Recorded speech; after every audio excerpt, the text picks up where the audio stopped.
सभी साथियों को नमस्कार, गणी खम्मा, राम राम। आप सभी का स्वागत करते हैं एक नई सीरीज आपनो रंगीलो राजस्थान में आपके अपने परिवार शिक्षा द्वार में। आज हम बात करने वाले हैं इस सीरीज के अंदर राजस्थान की कला व संस्कृति का पहला टॉपिक भाषा व बोलियों पर। और जिन्हीं विद्यार्थियों ने अभी तक शिक्षा द्वार परिवार के YouTube चैनल को सब्सक्राइब नहीं किया है तो अभी कर लीजिएगा। वीडियो अच्छी लगे तो वीडियो को दबा के शेयर कीजिएगा, 1-2 करोड़ लोगों में शेयर कर दीजिएगा, रुकिएगा नहीं। और इसी के साथ में हम आप लोगों के लिए कुछ लेके आए हैं। अब आप हमसे कांटेक्ट कर सकते हैं मेल आईडी के थ्रू, व्हाट्सएप के थ्रू, और शिक्षा द्वार को फेसबुक पर, इंस्टाग्राम पर, ट्विटर पर भी फॉलो कीजिएगा। और इस जो हमारी ये क्लास रहने वाली है भाषा व बोलियों की, अगर इस क्लास की आपको पीडीएफ चाहिए तो आप इस क्लास के खत्म होने के बाद में, इस क्लास को देखने के बाद में व्हाट्सएप पर मैसेज कर सकते हैं। वहां पे सिर्फ मैसेज कीजिएगा और अपना नाम बता दीजिएगा, अपना जिला बता दीजिएगा, और आपको किस चीज की पीडीएफ चाहिए वो भी बता दीजिएगा। बिल्कुल निःशुल्क है, वहां पे आपको इसी भाषा व बोलियों की पीडीएफ भी प्रोवाइड करवा दी जाएगी। और इसी के साथ में आज हम करने वाले हैं शुरू हमारा पहला टॉपिक राजस्थान की भाषा व बोलियां आपनो रंगीलो राजस्थान के अंदर। तो चलिएगा शुरू करते हैं भाषा व बोलियां। उससे पहले थोड़ी बहुत बातें भी जान लेते हैं। ये जो हम बेसिक बात करने वाले हैं ये हमें पता होनी चाहिए कि भारत की राष्ट्रीय भाषा कौन सी है। तो आप सभी को पता है कौन सी है, हिंदी है। ये किस आर्टिकल के अंदर हमें बताया गया है, तो आर्टिकल 343 के अंदर। किसमें? आर्टिकल 343 में कहा गया है भारत की एक राष्ट्रीय भाषा होगी जो कौन सी है, हिंदी है। और इसकी लिपि कौन सी है, तो देवनागरी लिपि है। आपने बहुत बार सुना होगा टाइपिंग वाले को कि भाई देवनागरी के अंदर टाइप करना। और अभी इसी के साथ में एक और बात याद रखिएगा कि हमारे प्रत्येक राज्य के लिए एक अलग से राजकीय भाषा दी गई है। क्या? प्रत्येक राज्य के लिए एक अलग से राजकीय भाषा दी गई है। कौन से आर्टिकल के अंदर? तो वो वाली बात भी याद रखिएगा, आर्टिकल 345 के अंदर। और इसके अंदर ही बताया गया है कि एक राज्य की एक अलग से राजकीय भाषा होगी। उसके अंदर हमें पता लगता है कि हमारे राज्य की जो राज्य भाषा है उसका नाम क्या है, राजस्थानी। परंतु एक बात यह भी याद रखिएगा कि यह राजस्थानी भाषा को संवैधानिक दर्जा नहीं मिला है। तो और ये हमारी अनुसूची 8 में जिसमें 22 भाषाएं हैं उसमें भी सम्मिलित नहीं है। तो ये छोटी सी बात हमें पता होनी चाहिए थी। अब शुरू करते हैं हमारी क्लास को। तो देखिएगा, सबसे पहली बात, राजस्थानी भाषा का जो विकास होना शुरू हुआ था, जो उद्भव होना शुरू हुआ था, तो वो 12वीं शताब्दी थी। कौन सी? 12वीं शताब्दी थी। इसी के साथ में हम बात कर सकते हैं राजस्थानी भाषा दिवस कब मनाया जाता है, तो 21 फरवरी। हर बंदा, हर इंसान अगर कोई करने लगेगा तो वो 14 सितंबर को टिक करेगा। किसको करेगा? 14 सितंबर को टिक करेगा। परंतु 14 सितंबर क्या है? 14 सितंबर तो हिंदी भाषा दिवस है। क्या है? हिंदी भाषा दिवस।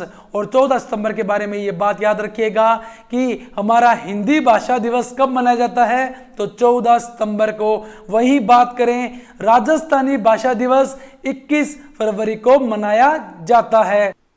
अब बात कर लेते हैं किसकी, हमारी भाषा जो हमारी राजस्थानी भाषा है उसकी उत्पत्ति के बारे में। ये लिखे गए हैं शोरसेनी, नागर, गुर्जरी, सौराष्ट्री। देखो, इसको जानने से पहले एक बात और देखिएगा, हमारे भारत में आए थे यूरोपीय, तो उस समय हमारी भाषा बनी गई थी बारोपीय। कौन सी? बारोपीय। फिर ये भाषा बनी आर्य, फिर बनी वैदिक संस्कृत। फिर उसी वैदिक संस्कृत के हुए 2 हिस्से, एक तो पाली और एक संस्कृत। और वही पाली, किसकी बात कर रहे हैं? वही पाली की बात कर रहे हैं। उससे ही ये उत्पन्न हुआ। कौन सा? उससे ही ये उत्पन्न हुआ शोरसेनी प्राकृत। और उसी से निकलते हैं हमारे शोरसेनी अपभ्रंश, नागर अपभ्रंश, और उनमें से एक से निकलता है हमारा गुर्जरी अपभ्रंश। शोरसेनी अपभ्रंश का मतलब है कि हिंदी, नागर अपभ्रंश का मतलब भी क्या है? हिंदी।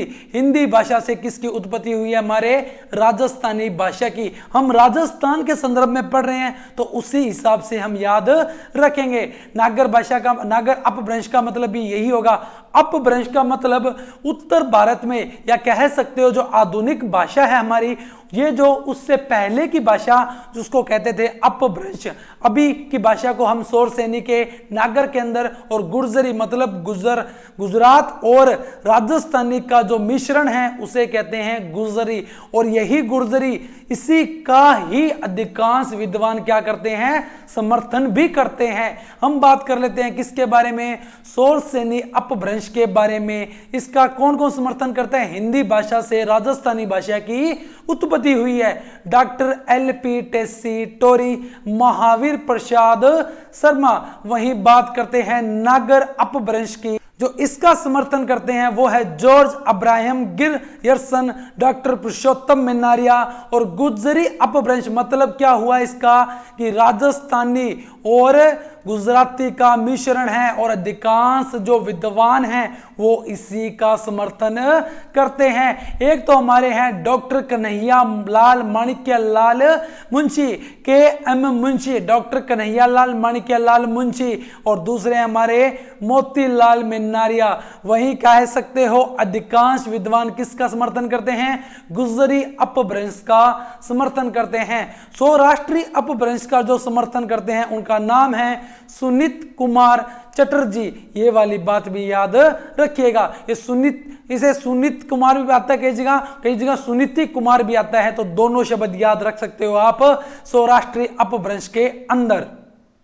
और हम आगे बढ़े उसी के साथ में एक बात और याद रख सकते हो, जो हमारी गुर्जरी अपभ्रंश से उत्पत्ति बताते हैं, इसका अगर काल पूछा जाए तो 1150 ईस्वी। इसीलिए हम कहते हैं राजस्थानी भाषा का जो विकास हुआ, उद्भव हुआ, वो 12वीं शताब्दी के अंदर हुआ। इसलिए ये कहा जाता है, क्योंकि गुर्जरी अपभ्रंश का जो मुख्यतः विद्वान क्या करते हैं, समर्थन करते हैं। अब कुछ शब्दावलियों पर बात कर लेते हैं, जैसे मरु भाषा, ये हमें सबसे पहले कहां पे मिला शब्द, मारवाड़ी शब्द कहां पे मिला, राजस्थानी शब्द कहां पे मिला।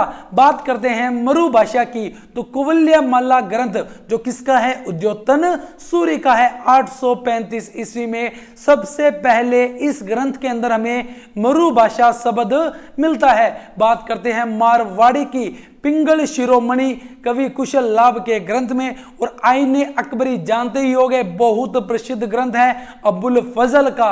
अब बात कर लेते हैं किसकी, राजस्थानी शब्द की, और यह मिला था हमें जॉर्ज अब्राहम गिरियर्सन की पुस्तक 1912 में लिंग्विस्टिक सर्वे ऑफ इंडिया के अंदर। और एक बात और हम बात कर सकते हैं, जो 1961 की जनगणना के अनुसार 73 प्रकार की बोलियां क्या की जाती है, बोली जाती है। देखिएगा ये शब्द पूछे जा सकते हैं कई बारी। मरु भाषा सबसे पहले कहां, कुवलयामाला ग्रंथ के अंदर। मारवाड़ी शब्द कहां, तो पिंगल शिरोमणि ग्रंथ के अंदर। वहीं राजस्थानी कहां, तो लिंग्विस्टिक सर्वे ऑफ इंडिया के अंदर, जो किसकी पुस्तक है, जॉर्ज अब्राहम गिरियर्सन की पुस्तक है। और याद रखिएगा ये जॉर्ज अब्राहम गिरियर्सन बहुत इंपॉर्टेंट है। क्यों, क्योंकि राजस्थानी शब्द इन्हीं के पुस्तक से मिला था, इन्हीं के ग्रंथ से मिला था, तो इसीलिए बहुत इंपॉर्टेंट माना जाता है। वही बात करते हैं संवैधानिक दर्जा की, तो संविधान के अंदर राजस्थानी भाषा को अभी तक दर्जा प्राप्त नहीं हुआ है, परंतु केंद्रीय साहित्य अकादमी ने राजस्थानी भाषा को स्वतंत्र रूप में मान्यता दे दी है। ये वाली बात भी आप अच्छे से याद रख सकते हैं, परंतु कह सकते हो इसको अभी तक संवैधानिक दर्जा प्राप्त नहीं हुआ है। और एक बात जो हमने शुरू में की थी, 343 आर्टिकल के तहत भारत की राष्ट्रीय भाषा कौन सी होगी, हिंदी होगी। ये 343 आर्टिकल कहता है, पर वर्तमान में भारत की जो राष्ट्रीय भाषा है वो हिंदी नहीं है। ये वाली बात आप याद रखिएगा, वर्तमान में हिंदी नहीं है, पर आर्टिकल 343 कहता है कि भारत की राष्ट्रीय भाषा हिंदी है, पर अभी वर्तमान में नहीं मानी जाती। और 345 के तहत कितना, 345 के तहत कहा जाएगा कि प्रत्येक राज्य की एक अलग से राजकीय भाषा होगी। क्या होगी, राजकीय भाषा होगी। और हमारे राजस्थान की क्या है, राजस्थानी है। इसको अभी तक संवैधानिक दर्जा प्राप्त नहीं हुआ है। और अनुसूची 8 के अंदर अभी तक कुल कितनी भाषाएं हैं, तो 22 भाषाएं हैं। किसके अंदर, अनुसूची 8 के अंदर। 16वीं शताब्दी के बाद किसकी बात कर रहे हैं, 16वीं शताब्दी के बाद की बात कर रहे हैं। राजस्थानी भाषा का विकास स्वतंत्र रूप में होने लगा। बिल्कुल 16वीं शताब्दी के बाद राजस्थानी भाषा का जो विकास था स्वतंत्र रूप में होने लगा। अगर वहीं पूछा जाए स्वर्ण काल का समय पूछा जाए तो याद रखिएगा 1650 से 1850 के मध्य या 17वीं शताब्दी से 19वीं शताब्दी के मध्य राजस्थानी भाषा का स्वर्ण काल माना जाता है। और हमने बात की थी शुरू में 12वीं शताब्दी के अंदर क्या हुआ था, राजस्थानी भाषा का उद्भव हुआ था, विकास हुआ था। तो इसे कह सकते हो गुजरी अपभ्रंश जो रहा, जो गुजरी अपभ्रंश जो गुजरात और राजस्थानी मिश्रण रहा वो 11वीं से 13वीं शताब्दी के मध्य रहा। प्राचीन राजस्थानी की बात करें तो 13वीं शताब्दी से 16वीं शताब्दी के मध्य, और वहीं राजस्थानी की बात करें मध्य राजस्थानी के अंदर 16वीं शताब्दी से 18वीं शताब्दी, और अर्वाचीन राजस्थानी की बात करें तो 18वीं सदी से लेकर अब तक चल रही है। और इसी प्रकार हमने बात की थी हिंदी की जो लिपि थी, कौन सी थी हिंदी की लिपि, किसी को याद हो तो अभी पीछे बात की थी कौन सी, देवनागरी लिपि। वहीं बात कर लेते हैं हम राजस्थानी लिपि कौन सी है, तो वो है मुडिया। कौन सी, मुडिया महाजनी। और एक नाम और याद रख सकते हो, कौन सा, बनियावाली। कौन सा, बनियावाली। ये हमारी लिपि है राजस्थानी भाषा की। और जो मुडिया लिपि है इसका आविष्कारक कौन माने जाते हैं, तो वो माने जाते हैं टोडरमल, अकबर के दरबारी टोडरमल माने जाते हैं। और ये सारी बातें थी हमारे भाषा व बोलियों से संबंधित सामान्य परिचय के रूप में। अब थोड़ा सा और चलते हैं, आने वाले दिनों में इससे रिलेटेड जो इसका साथ एक टॉपिक जुड़ता है उसका नाम है साहित्य, वो भी हम जल्दी आप लोगों के लिए लेके आएंगे। सारा साहित्य इसी प्रकार से बिल्कुल शॉर्ट ट्रिक से करते हुए चलेंगे। थोड़ी सी बात कर लेते हैं डिंगल और पिंगल के बारे में। डिंगल का मतलब जो हमारे राजस्थानी, जो पश्चिम राजस्थानी के अंदर जो साहित्य रूप है जिसके अंदर साहित्य लिखा गया वो थी डिंगल भाषा के अंदर। और डिंगल भाषा को ही कहते हैं गुजरी अपभ्रंश, मतलब गुजरात और राजस्थान का मिश्रण। वहीं बात करते हैं पिंगल तो इसको कहेंगे सोरसेनी अपभ्रंश से, मतलब हिंदी भाषा में। और ये पिंगल से मतलब पै से, मतलब पिंगल पै से पूर्वी राजस्थान में। ब्रज भाषा मतलब कौन सी बोली, खड़ी बोली की बात की जा रही है। थोड़े से इनके अंदर जो अंतर है वो बात कर लेते हैं। डिंगल पिंगल का अंतर भी एग्जाम में पूछा जाता है कई बार। देखिएगा डिंगल भाषा पश्चिमी राजस्थान मारवाड़ी का साहित्यिक रूप क्या कहलाया, डिंगल। वहीं ब्रज भाषा और पूर्वी राजस्थान का साहित्यिक रूप क्या कहलाया, पिंगल। डिंगल का अधिकांश साहित्य चारण कवियों द्वारा लिखित है। वहीं साहित्य किसका, पिंगल का अधिकांश साहित्य भाट कवियों द्वारा लिखित है। याद रखिएगा चारण कवि किसमें, डिंगल में, और पिंगल में कौन से, भाट कवि। तो अब आप याद रख सकते हो पश्चिम राजस्थान में मोस्टली बोली जैसे बोली जाएगी मारवाड़ी, तो आप सीधा कहना मारवाड़ी भाषा में लिखे गए जो चारण साहित्य थे। और पिंगल की बात करें, मान लो ब्रिज भाषा मेवाती की बात करें तो आप सीधा बोलना भाट कवियों ने यहाँ पे साहित्य लिखे थे। थोड़ी थोड़ी बातें यहां भी क्लियर करते हुए चलेंगे अपने। इसका विकास गुजरी अपभ्रंश मतलब गुजरात और राजस्थान का मिश्रण हुआ है। और इसका जो इसके विकास की बात करें, किसके, पिंगल के विकास की बात करें तो सोरसेनी अपभ्रंश से हुआ है, मतलब हिंदी भाषा से हुआ है। अगर बात करें डिंगल के अंदर ग्रंथों की तो राज रूपक, वचनिका राठौड़, रतन सिंह, महेश दास सोतरी, अचल दास खिचेरी, वचनिका, राव जेतसिरो, छंद, नागदमन, रुक्मणी हरण, डोला मारूरा दुहा, संगत रासो, ये किस में थे, डिंगल भाषा के अंदर लिखे गए ग्रंथ थे। वहीं बात करें पिंगल भाषा में तो रतन रासो, पृथ्वीराज रासो, विजयपाल रासो, कुमार रासो, वंश भास्कर, लगभग सारे के सारे जो रासो थे, लगभग सारे नहीं लगभग सारे किसमें थे, पिंगल भाषा के अंदर लिखित थे। और ये हम बात कर लेते हैं रासो, किसकी बात कर रहे हैं, रासो के बारे में। रासो क्या होता है, कि रासो की अगर बात करें, ये रासो क्या होता है तो राजाओं की प्रशंसाओं में लिखा गया इतिहास, राजाओं की प्रशंसाओं में लिखा गया इतिहास को क्या कहते हैं, रासो कहते हैं। एक सुना होगा आपने खयात। खयात क्या होता है, यह प्रशंसनीय रचनाएं होती है, प्रश्नवाचक रचनाएं होती है, इसमें विस्तृत इतिहास का वर्णन किया जाता है। और एक होता है वात, संक्षिप्त इतिहास का वर्णन किसमें, वात के अंदर किया जाता है। ये वाली बातें भी आप थोड़ी सी याद रखिएगा। डिंगल पिंगल भी आपको अच्छे से समझ में आया होगा। तो अब हम बढ़ते हैं आगे किसकी ओर, वर्गीकरण की ओर। तो देखिएगा वर्गीकरण के बारे में। हमारा पहला वर्गीकरण जो किया गया है हमारे लिए इंपॉर्टेंट रहता है। 5 प्रकार से वर्गीकरण किया गया है। किनके द्वारा? जॉर्ज अब्राहम ग्रियर्सन के द्वारा। पश्चिमी राजस्थानी, उत्तरी पूर्वी राजस्थानी, मध्य पूर्वी राजस्थानी और दक्षिणी पूर्वी राजस्थानी और दक्षिणी राजस्थानी, 5 प्रकार से इन्होंने क्या किया है? वर्गीकरण किया है। किसके वर्गीकरण की बात कर ली? जॉर्ज अब्राहम ग्रियर्सन के वर्गीकरण की बात कर ली। अगर देखा जाए वर्तमान में राजस्थान में टोटल बोलियों की बात की जाए तो 63 प्रकार की बोलियां हैं। यहां पे कह सकते हो एक कोष में भाषा बदले, भाषा के साथ में विचार बदले, खाना बदले, रंगीन रंगोली बदले, कहीं रेगिस्तान है, कहीं झील है, कहीं पे हरियाली है। ये है हमारा प्यारा राजस्थान, रंगीलो राजस्थान। यहां पे बहुत कुछ देखने को है, इसीलिए तो हम आपके लिए लेके आए हैं आपनो रंगीलो राजस्थान के नाम से ये सीरीज को। इसके अंदर बहुत कुछ करने वाले हैं, हवेलियां, छतरियां, दुर्ग, महल, लोक देवी, संत, बहुत कुछ करने वाले हैं, आभूषण, कला व संस्कृति के सारे टॉपिक करते हुए चलेंगे। तो देखिएगा हमारी कितनी बोलियां वर्तमान में 63 प्रकार की बोलियां बोली जाती है। परंतु हम कुछ इंपोर्टेंट बोलियों के बारे में बात कर रहे हैं। तो जॉर्ज अब्राहम ग्रियर्सन के माध्यम से कितने प्रकार के वर्गीकरण? 5 प्रकार के। पश्चिमी राजस्थान का वर्गीकरण, उत्तरी पूर्वी राजस्थान का वर्गीकरण, मध्य पूर्वी राजस्थान का वर्गीकरण, दक्षिणी पूर्वी राजस्थानी वर्गीकरण और दक्षिणी राजस्थानी। इतना ही याद रखिएगा, इतना ही पूछा जाता है। इनकी बुक आपको पीछे बता चुके हैं, लिंग्विस्टिक सर्वे ऑफ इंडिया। अब बात करते हैं एलपी टेसीटोरी के हिसाब से वर्गीकरण। कितने प्रकार से? 2 प्रकार से वर्गीकरण किया गया। एक तो पश्चिमी राजस्थान, एक पूर्वी राजस्थानी के अंदर कौन सी बात करेंगे हम? किसकी बात करेंगे? तो ढूंढाड़ी भाषा की बात करेंगे। किसकी? ढूंढाड़ी भाषा की। और वही बात करते हैं हम राजस्थान के, पश्चिमी राजस्थान में तो मारवाड़ी भाषा की। तो एलपी टेसीटोरी ने सिर्फ 2 वर्गीकरण के, पश्चिमी राजस्थानी और पूर्वी राजस्थानी। बाकी भाषाओं को इनकी उपबोलियां बता दिया गया।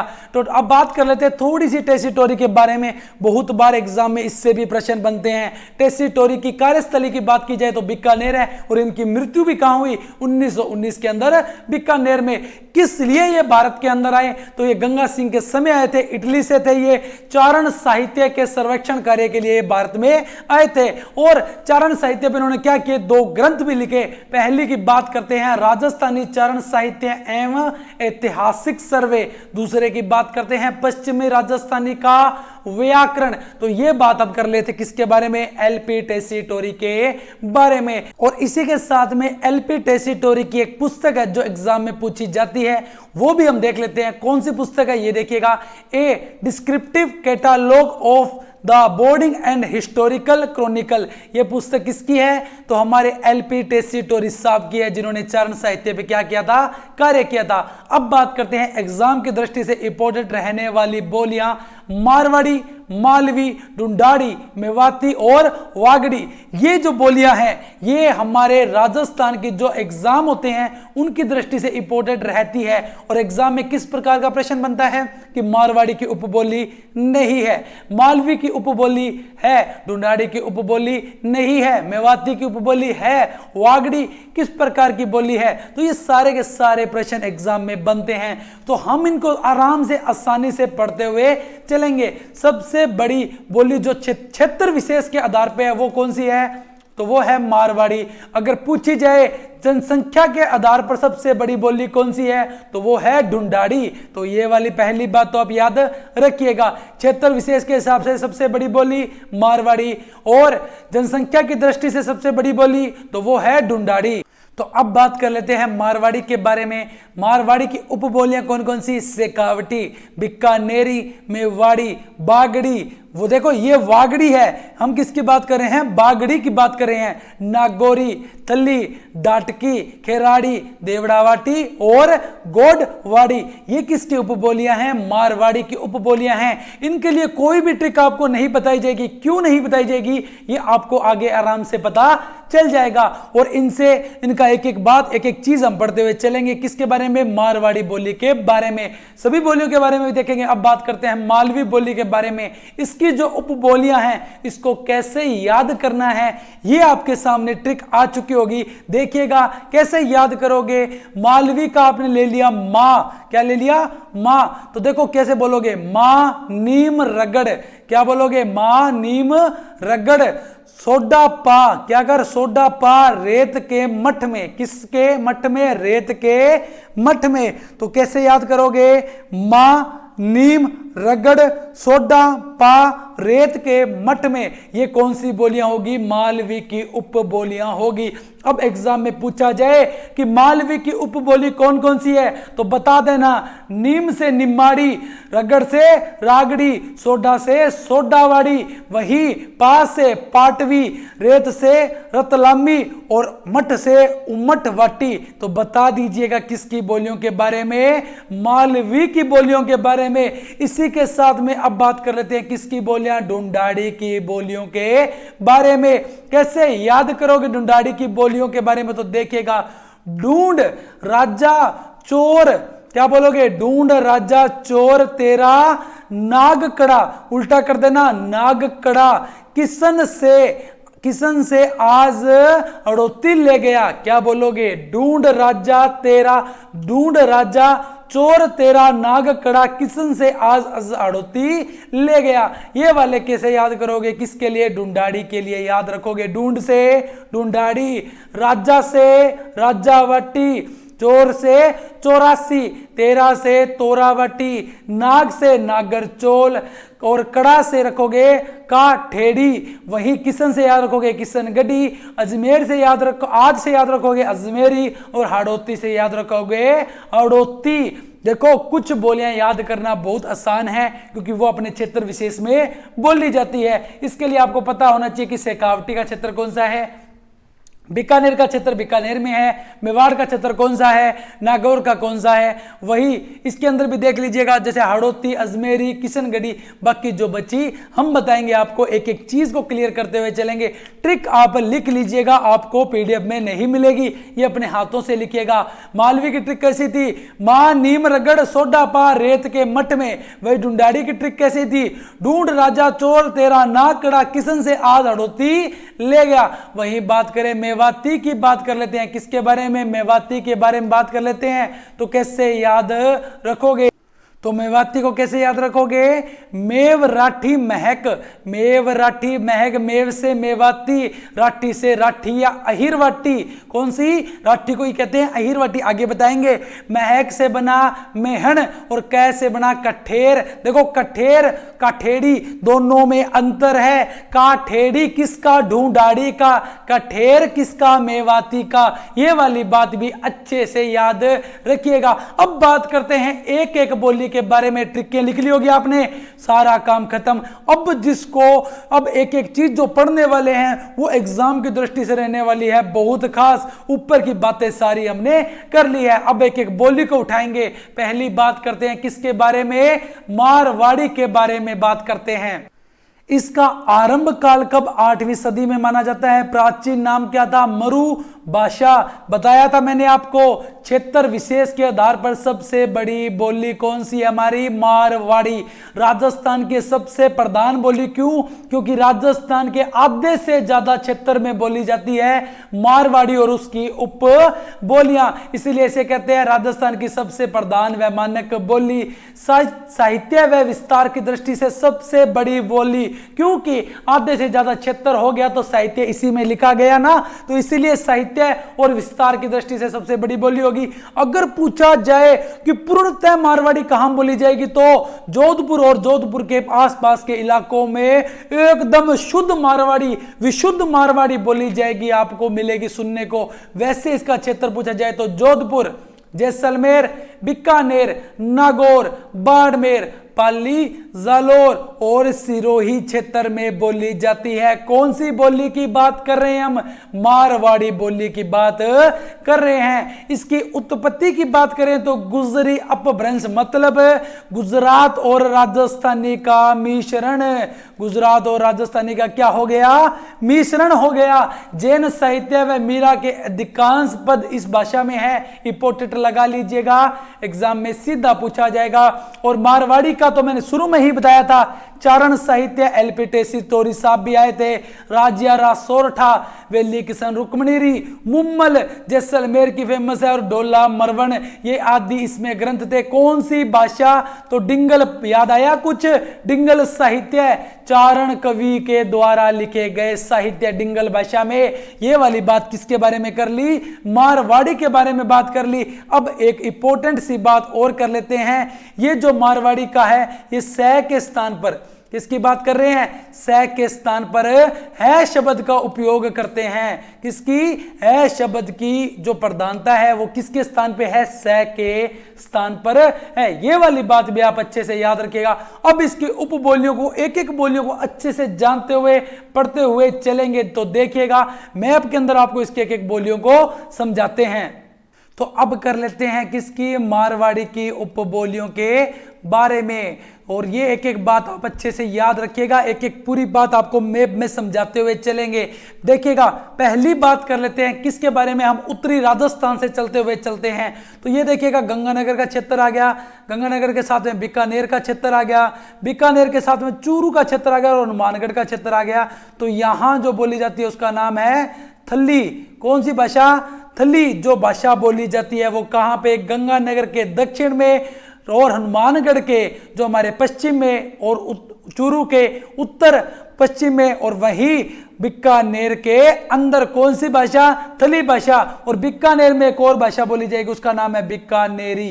तो ये वाली बात भी आप अच्छे से याद रखिएगा। उसके बाद में इधर चलते हैं शेखावटी क्षेत्र में। चूरू का क्षेत्र ले लीजिए, सिक्कर का ले लो और झुंझुनू का ले लो। यहां जो बोली जाती है उसका नाम है शेखावटी।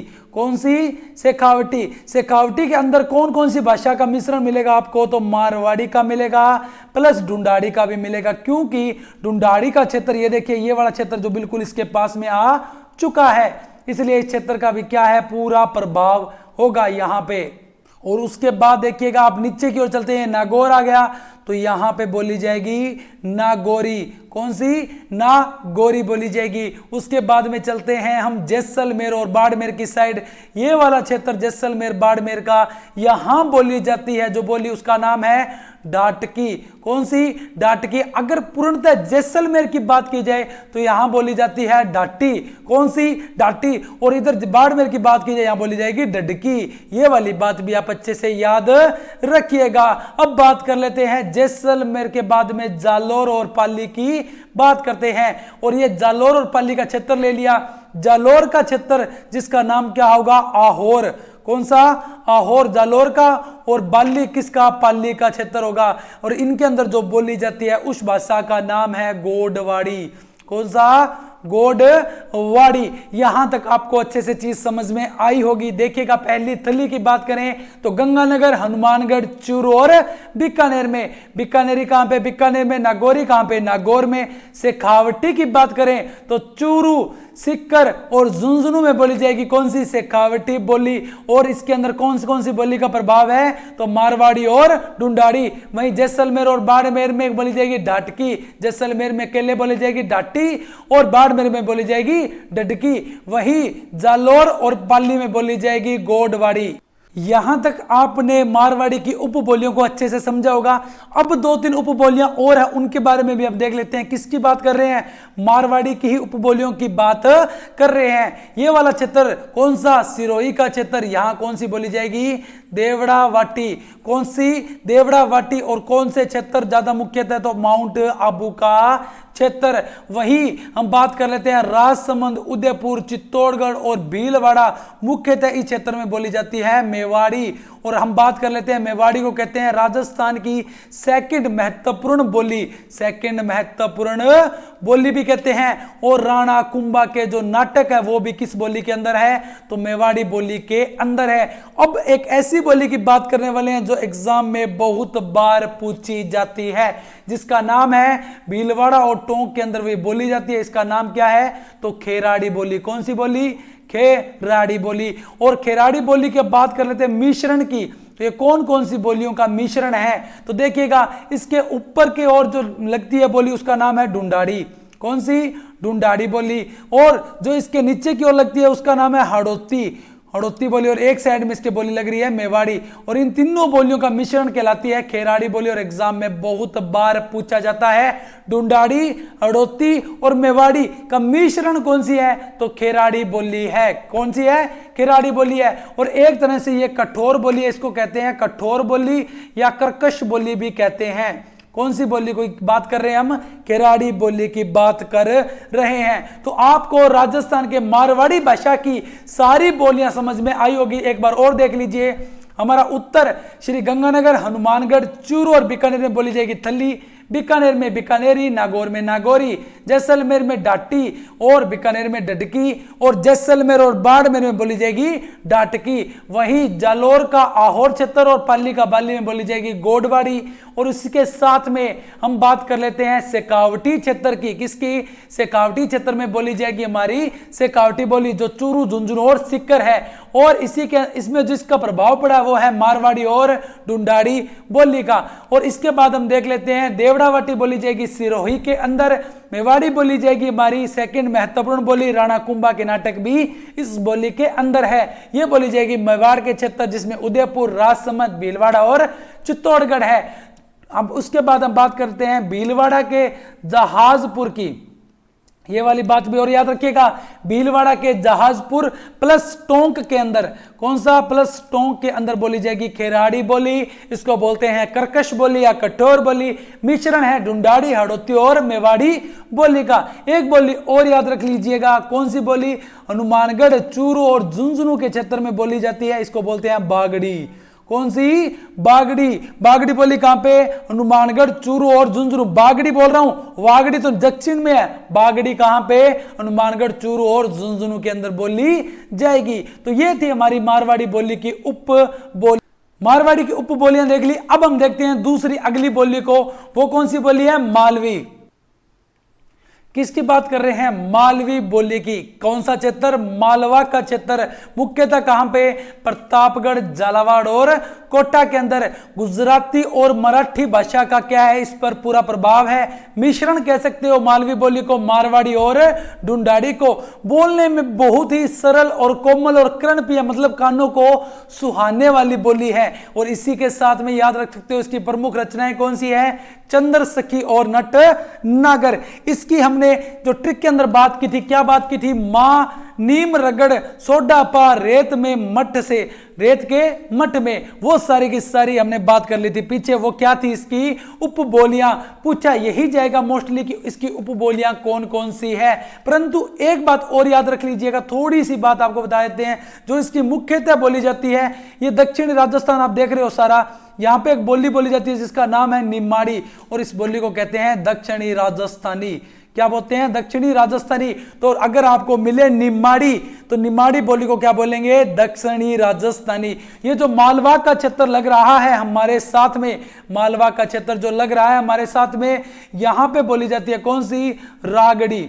कौन सी, रागड़ी। ये मालवा का क्षेत्र देख लीजिए, ये हमारे जो साथ में लग रहा है, यहां बोली जाएगी रागड़ी।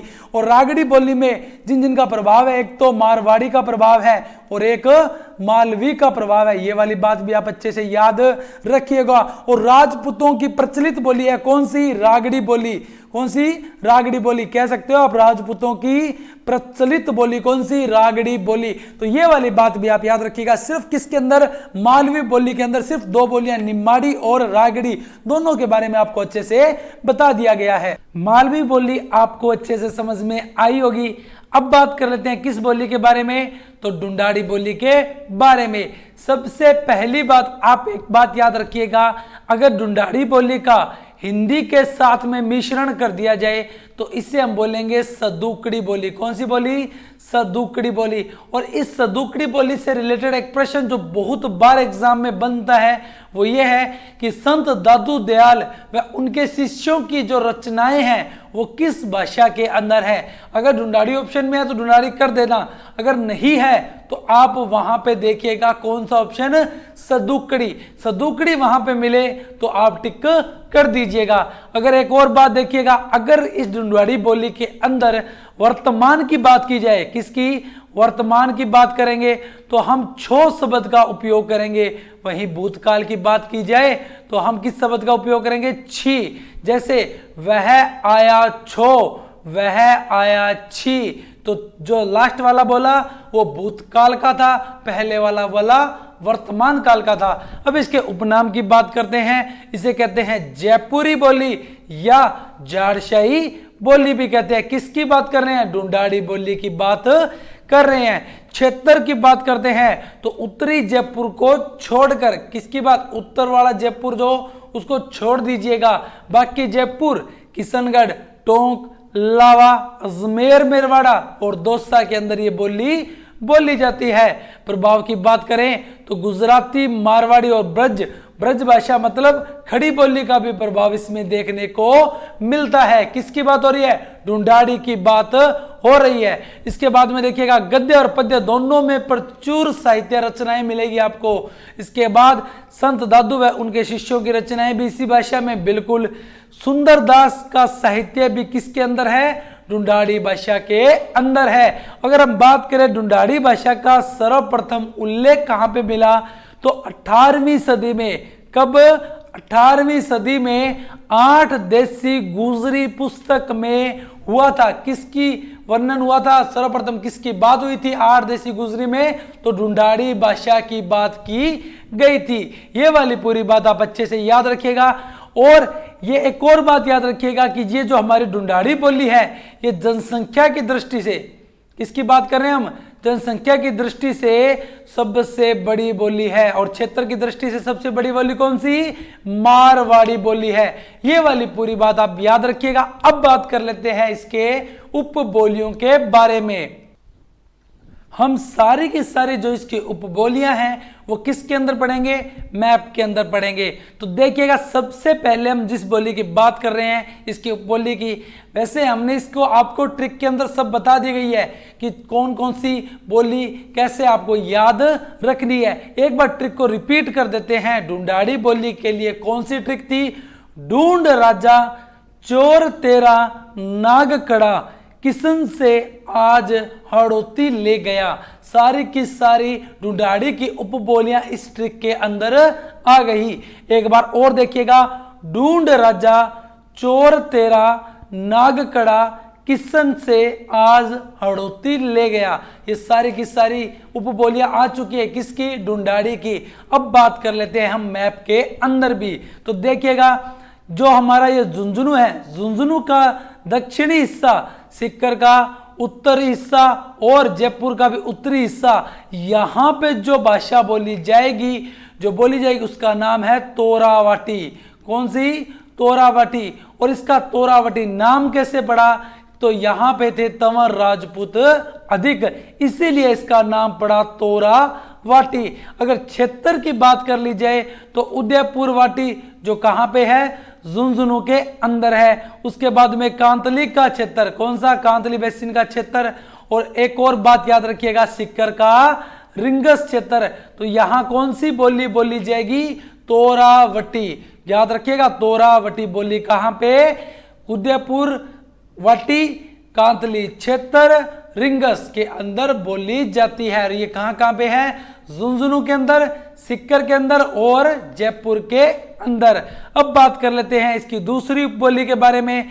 जयपुर का पूर्वी हिस्सा और दौसा का पश्चिमी हिस्सा, देखिएगा कहां पे है, ये देखिएगा ये रहा जयपुर का पूर्वी हिस्सा और दौसा का पश्चिमी हिस्सा। यहां जो बोली बोली जाएगी उसका नाम है राजावटी। कौन सी, राजावटी। ये वाली बोली भी आप अच्छे से याद रखिएगा। इसके बाद में यहां पे जयपुर के दक्षिण में और धौलपुर के अंदर एक बोली बोली जाती है जिसका नाम है काठेड़ी। कौन सी, काठेड़ी। जयपुर के दक्षिण में और धौलपुर के अंदर बोली जाने वाली बोली का ठेड़ी बोली होगी। उसके बाद में देखिएगा, ये देखोगा जयपुर का दक्षिण और टोंक का उत्तरी हिस्सा, यहां जो बोली जाएगी उसका नाम है चौरासी। कौन सी बोली? चौरासी बोली। उसके बाद में हम बात कर लेते हैं अजमेर का क्षेत्र, और अजमेर के अंदर एक तो बोली जाती है अजमेरी। कौन सी? अजमेरी। और एक और बोली जाती है किशनगढ़ी। ये वाली बात भी अच्छे से समझिएगा। कहां कहां बोली जाएगी अजमेर? तो अजमेर के अंदर अजमेरी और किशनगढ़ के क्षेत्र में किशनगढ़ी। अब एक बोली की और बात कर लेते हैं। ये हाड़ौती का क्षेत्र है, तो यहां कौन सी बोली बोली जाएगी? हाड़ौती। और हाड़ौती भी किसकी उपबोली है? तो याद रखिएगा ढूंढाड़ी की ही उपबोली है। कौन सी? हाड़ौती बोली। और ये वर्तनी की दृष्टि से, बोलने के दृष्टि से सबसे कठिन बोली है। कौन सी बोली? हाड़ौती बोली। इसकी बात कर रहे हैं, हाड़ौती बोली की। बोलने की दृष्टि से सबसे कठिन बोली कौन सी? हाड़ौती। और हमारे सूर्यमल मिश्रण, किसकी बात हो रही है? सूर्यमल मिश्रण की जो रचनाएं हैं वो भी हाड़ौती बोली के अंदर देखने को मिलती है। ये वाली सारी बोलियां आपको अच्छे से समझ में आई होगी। एक बोली और याद रखिएगा जो यहां पे, ये देखिएगा, ये टोंक का दक्षिणी क्षेत्र और सवाई माधोपुर का पश्चिमी क्षेत्र। ये देखिएगा जो डार्क हो रहा है यहां पे जो बोली बोली जाएगी उसका नाम है नागरचौल। कौन सी? नागरचौल। तो आपको सारी बोली अच्छे से समझ में आई होगी। एक बार इसको रिपीट कर देते हैं। ये देखिएगा, ये वाला क्षेत्र, तो कौन सी बोली यहां पे? झुंझुनू, सिक्कर और जयपुर के क्षेत्र में कौन सी बोली होगी? तो याद रखिएगा तोरावाटी होगी। उसके बाद में दौसा और जयपुर के अंदर कौन सी? राजावटी होगी। 84 कहां पे? दक्षिणी जयपुर और हमारा टोंक उत्तरी क्षेत्र में कौन सी होगी? 84 बोली होगी। जयपुर का दक्षिणी भाग और धौलपुर के क्षेत्र में होगी का ठेड़ी बोली। उसके बाद में बात कर लेते हैं किसकी? यहां पे अजमेर के अंदर और किशनगढ़ के अंदर, अजमेर में अजमेरी बोली, किशनगढ़ में किशनगढ़ी बोली बोली जाएगी। उसके बाद में देखिएगा टोंक के दक्षिणी हिस्सा और सवाई माधोपुर का पश्चिमी हिस्सा, यहां पे कौन सी बोली? नागरचौल बोली बोली जाएगी। उसके बाद में ये क्षेत्र सारा हाड़ौती का आएगा। सारी बातें आपको अच्छे से समझ में आ रही होगी। एक एक बात को हम आराम से पढ़ते हुए चल रहे हैं। तो यहाँ पे ढूंढाड़ी बोली भी हमने आराम से खत्म कर ली है। इसकी उपबोलियों के बारे में प्रश्न बनता है। 84 किसकी उपबोली है? हाड़ौती किसकी उपबोली है? तो इस प्रकार के प्रश्न बनते हैं, याद रखिएगा। अब बात कर लेते हैं किसकी? मेवाती बोली के बारे में। एक प्रश्न और याद रखिएगा, पिछले अभी दिनों में पीटीए का एग्जाम हुआ है और पीटीए के एग्जाम में पूछा भी गया है, मारवाड़ी बोली से प्रश्न आया था कि इसकी उपबोली कौन सी है। तो वैसे ही प्रश्न मैं आपको बता रहा हूं कि यही प्रश्न पूछे जाते हैं, कौन सी किसकी उपबोली है, कौन सी उसकी उपबोली नहीं है। अब बात करते हैं किस बोली के बारे में? मेवाती बोली के बारे में। इसकी उपबोलियां तो आपने अच्छे से याद कर ली ही होगी। कौन कौन सी थी इसकी उपबोलियां? तो बताइएगा जरा, याद आ रहा होगा कुछ आपको? एक का नाम तो था राठी, एक थी मेहण और एक थी कठेर। अब बात कर लेते हैं मेवाती बोली का क्षेत्र। मेवात क्षेत्र अलवर व भरतपुर का। बात करते हैं अलवर की जो कौन कौन सी तहसीलें थी, तो वो है किशनगढ़, तिजारा, रामगढ़, गोविंदगढ़, लक्ष्मणगढ़।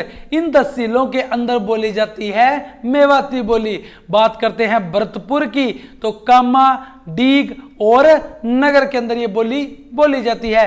प्रभाव सर्वाधिक किसका? ब्रज भाषा का। और ब्रज भाषा बोली कहां कहां जाती है? तो ये सबसे बड़ी बात है जो याद रखिएगा, भरतपुर और धौलपुर के अंदर। और एक बात और याद रखिएगा, इस भाषा को कहते हैं खड़ी भाषा। कौन सी भाषा को कहते हैं? ब्रज भाषा को ही कहते हैं खड़ी भाषा। और सबसे इंपॉर्टेंट प्रश्न आ चुका है, लालदासी, चरणदासी संत संप्रदाय के साहित्य किसके अंदर है? तो मेवाती भाषा के अंदर।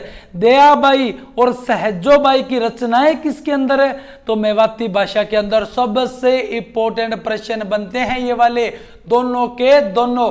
लालदासी व चरणदासी संत संप्रदाय किस जो साहित्य है किस भाषा में, मेवाती भाषा में। दयाबाई और सहजोबाई की रचनाएं किस भाषा में, मेवाती भाषा के अंदर। याद रखिएगा आराम से, ये वाली चीजें बहुत इंपॉर्टेंट है। और एक बात और याद रखिएगा, ये देखिए पश्चिमी हिंदी व राजस्थानी भाषा के मध्य सेतु कह सकते हो। पश्चिमी राजस्थान की जो हिंदी भाषा है और राजस्थानी जो भाषा है, इनके बीच की कड़ी कह सकते हैं किसको, मेवाती भाषा को। और प्रभाव की बात करें तो हमने की थी किसकी, ब्रज भाषा की। और याद रखिएगा आप किसका, हरियाणवी। कौन सा, क्योंकि हरियाणवी टच है तो इसलिए हरियाणवी भाषा का पूरा प्रभाव है। और ढूंढाड़ी भाषा का भी इसलिए पूरा टच है तो ढूंढाड़ी भाषा का भी पूरा प्रभाव है। ये वाली बात भी याद रखिएगा। और कुछ इसके जो उपबोलियों में आते हैं जैसे कठेर, मेहण और राठी की तो हमने बात कर ही ली। इसके साथ में याद रखिएगा बयाना, क्या, बयाना याद रखिएगा। आरेज याद रखिएगा, कौन सा, आरेज। इसके साथ में याद रखिएगा नहेड़ा। ये वाली सारी की सारी इस बोलियों के अंदर आते हैं। बिचता, किसकी बात कर रहे हैं, बिचता की बात कर रहे हैं। तो ये सारी की सारी इसके अंदर आती है मेवाती बोली के अंदर। तो मेवाती बोली भी आपको अच्छे से समझ में आई होगी। अब बात करते हैं आज की हमारी अंतिम बोली के ऊपर। किसकी बात कर रहे हैं, वागड़ी बोली की बात कर रहे हैं। क्षेत्र कौन सा, वागड़ का क्षेत्र, डूंगरपुर व बांसवाड़ा क्षेत्र। जो निचला क्षेत्र है डूंगरपुर बांसवाड़ा, वहां बोली जाती है वागड़ी बोली। और यही वागड़ी बोली को जो हमारे जॉर्ज अब्राहम ग्रियर्सन थे, उन्होंने कहा था बिल्ली बोली। पीछे बताया था मैंने आपको मोतीलाल मेनारिया और इनके नाम बताए थे, परंतु जो मोस्ट इंपॉर्टेंट बनता है वो इनका नाम ही बनता है। किन्होंने कहा था कि वागड़ी बोली बिल्ली बोली भी है, तो जॉर्ज अब्राहम ग्रियर्सन ने कहा था। प्रभाव की बात करें तो मालवा का क्षेत्र और गुजरात का क्षेत्र पास में पड़ता है, तो इसलिए वागड़ी बोली पर जो प्रभाव पड़ता है वो गुजराती और मालवी का प्रभाव पड़ता है। संत मावजी कहां से थे, तो दक्षिणी राजस्थान से थे। और संत मावजी के जो उपदेश हैं वो किस बोली के अंदर है, तो वो भी वागड़ी बोली के अंदर ही हैं। वागड़ी बोली के अंदर कौन से उपदेश, संत मावजी के उपदेश याद रखिएगा। और कंफ्यूज मत होइएगा, एक बोली थी बागड़ी, ये बोली कहां थी, तो हनुमानगढ़ के अंदर बोली जा रही थी। और इसके साथ में कहां पे, चूरू के अंदर बोली जा रही है। और थोड़ा सा क्षेत्र आ रहा था झुंझुनू का भी। तो ये वाली बात भी याद रखिएगा। हम बात कर रहे हैं वागड़ी की, ना कि बागड़ी की। संत मावजी के उपदेश किसमें, वागड़ी बोली के अंदर। अन्य नाम क्या, भीलों की बोली। किसको कहते हैं, वागड़ी बोली को ही कहते हैं। अब बात कर लेते हैं कुछ ऐसी बोलियां जो क्षेत्र विशेष में बोली जाती है। जैसे दावड़ी, कहां पे, उदयपुर के अंदर। जागृति, इंपोर्टेंट लगा लो, बहुत बार पेपर में पूछा गया है। जागृति कहां पे, करौली के अंदर। अहिरवाटी कहां पे, अलवर के बहरोड और मुंडावर में। जयपुर के कोट पुतली में। एक बात और याद रखिएगा, ये अहिरवाटी है, इसका उपनाम क्या है, राठी बोली। और एक नाम और है हीरवाटी, यह भी किसका उपनाम है, अहिरवाटी का। और हम बात कर लेते हैं एक बात और इसके अंदर की, भगवान श्री कृष्ण की। किसकी बात कर रहे हैं, भगवान श्री कृष्ण की बात कर लेते हैं। तो भगवान श्री कृष्ण जी की ये क्या थी, प्रिय बोली थी। और अली बख्शी ख्याल की बात करें, आने वाले दिनों में लोक नाट्य की क्लास के अंदर बताएंगे एक एक बात ख्याल के बारे में। अली बख्शी ख्याल की बात करें तो वो किस बोली के अंदर है, तो अहिरवाटी के अंदर ही है। अहिरवाटी आपको अच्छे से समझ में आई होगी। अलवर के बहरोड और मुंडावर में, जयपुर के कोट पुतली में, माल खेराड़ी मालपुरा टोंक में, पंजाबी हनुमानगढ़ व श्री गंगानगर में, ब्रज भाषा कहां, भरतपुर व धौलपुर के अंदर। और एक और याद रखिएगा, कौन सी, नगेड़िया। नगेड़िया कहां पे है, तो पाली के अंदर बोली जाती है। ये थी हमारी क्षेत्र विशेष की बोलियां। इससे पहले हमने सारे विभाजन पढ़ लिए, एलपी टेसी टोरी साहब के बारे में पढ़ लिया, जॉर्ज अब्राहम ग्रियर्सन के बारे में पढ़ लिया, इसकी उत्पत्ति के बारे में पढ़ लिया। सारी चीजों को एक एक लाइन टू लाइन हमने ये चीजें की है। इससे बाहर कुछ भी नहीं जाएगा, बस आप तो इसका अध्ययन कीजिएगा बिल्कुल आराम से।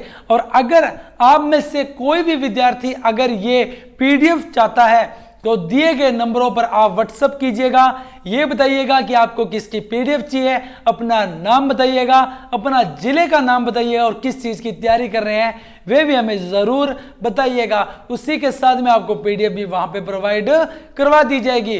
और किसी भी प्रकार का कोई मैसेज हो, कुछ सुझाव हो तो वो भी हमें जरूर आप बताइएगा। मेल कर सकते हो, हमें व्हाट्सएप भी कर सकते हो।